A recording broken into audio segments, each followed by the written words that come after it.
The first BARM parliamentary election has been postponed. COMELEC Chairman George Garcia confirmed that President Bongbong Marcos has signed the bill seeking to postpone the polls. This effectively reschedules the parliamentary elections from May 12, 2025 to October 13, 2025. House lawmakers thanked Marcos for signing the measures, saying that this would ensure proper safeguards and preparations.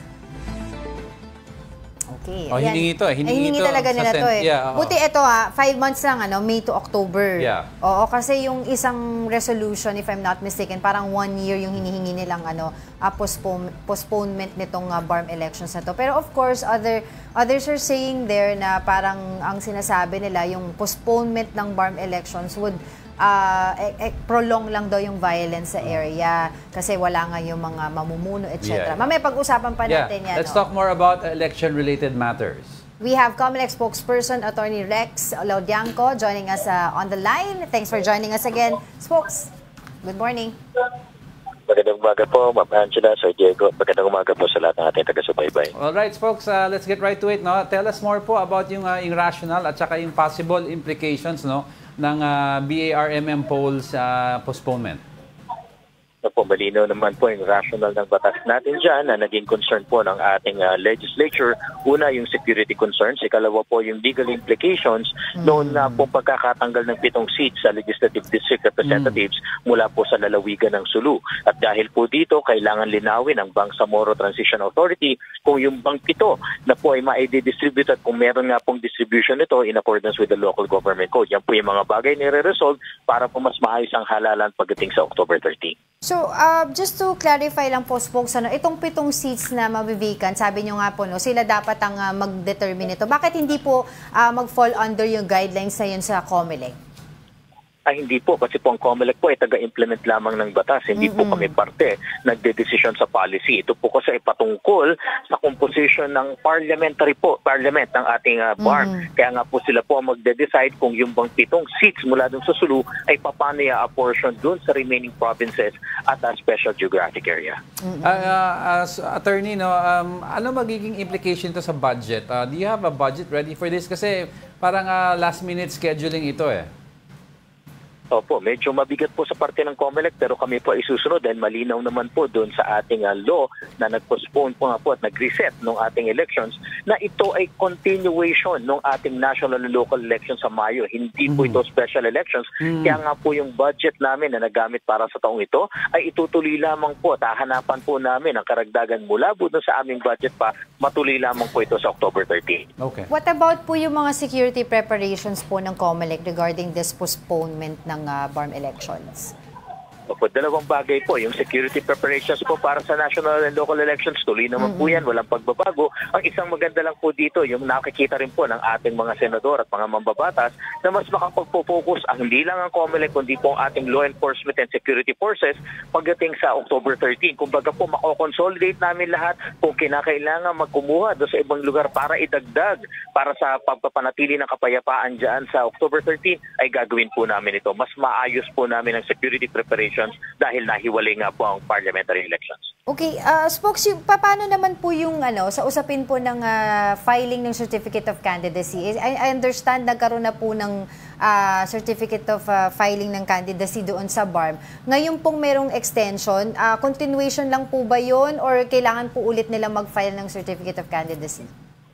Dahil po malinaw sa batas na ito ay continuation lamang nung naganap na filing, wala na pong tatanggapin ang COMELEC na bagong mga certificates of candidacy o manifestation of intent to participate doon sa parliamentary representation. So kung sino na po yung kandidato, sila na po, except magkakaroon lang po siguro ng pagbabago in case of death or disqualification.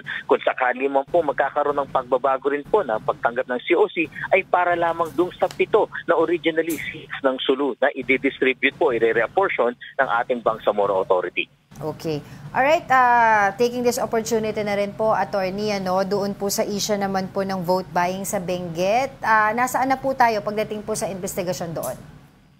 Opo, patuloy po ang pag-iimbestiga ng Committee on Contrabigay at nangangalap po rin po sila ng karagdagang ebidensya. Makakaasa po kayo ito na i-resolve nila ito sa lalong madaling panahon kung ito ba'y magre-resulta ng filing na administrative case for disqualification and or yung filing po namin ng criminal offense, yung tinatawag na election offense po on Section 261A, vote buying po. And folks, now that we're approaching, of course, yung May 12 elections, no, ano po yung mga activities natin na inaasahan mula sa COMELEC leading up to that?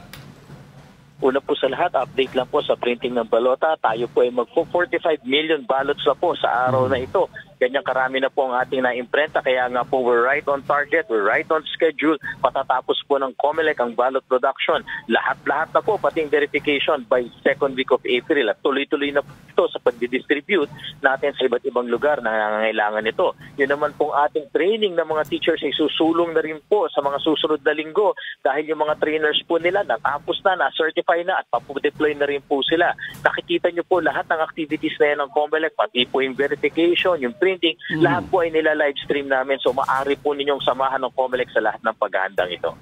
Can you give us an update also, Spokes, dun po sa mga election-related violations natin?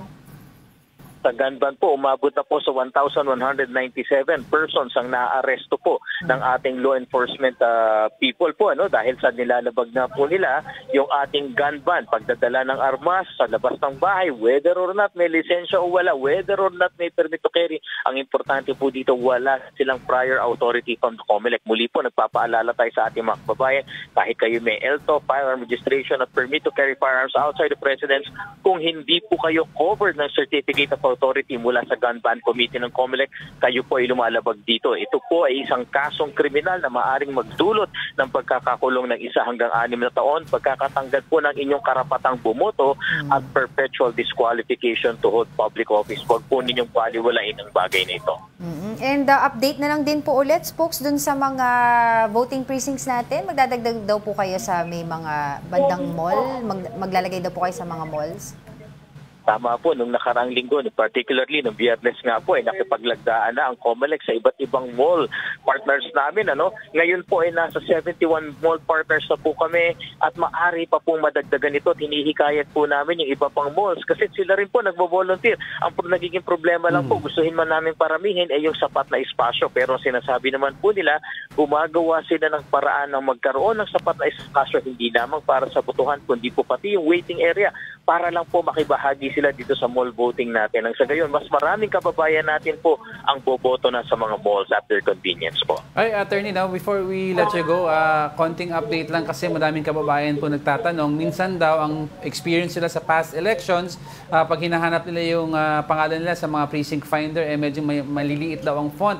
I understand this year ba maglalagay daw kayo ng picture or lalakihan nyo yung font para hindi mag-log jam sa paghahanap ng pangalan kung saan yung presinto? Tama po, isang pagbabago po ngayon, yung tinatawag po natin na posted computerized voters list, pati na rin po yung hawak ng ating mga teachers na electoral boards na election day computerized voters list. Yan po ay may kasama ng litrato ninyo at colored pa po ito para po yung ating mga maghahanap doon sa listahan sa may pagpasok sa paaralan, madali nyo makita kung saan presinto kayo. Ikalawa, yun din po ating mga teachers, madali nila ma-identify yung mga taong nagpipresenta sa kanila bilang botante. So yung pong ating flying voters, mawawala na yan kasi kitang-kita na ng teachers natin na kung ano itsura nung nandun sa record nila at sa taong nasa harapan nila. Isa pa pong ginagawa ng COMELEC dito, pinangako po ni Chairman Garcia yung ating voter information sheet na kung saan nakalagay kung saang eskwelahan tayo boboto, yung mga kandidato po para doon sa lugar nila ay mapapamahagi po bago po magkaroon ng halalan tayo. Talagang pinipilit po ito matapos ng COMELEC, ma-distribute sa ating lahat by April nang sa gayon may sapat na guide na po ang ating mga kababayan sa pagboto. Alright, on that note, maraming salamat po muli sa inyong oras. That was COMELEC spokesperson, Attorney Rex Laudianco.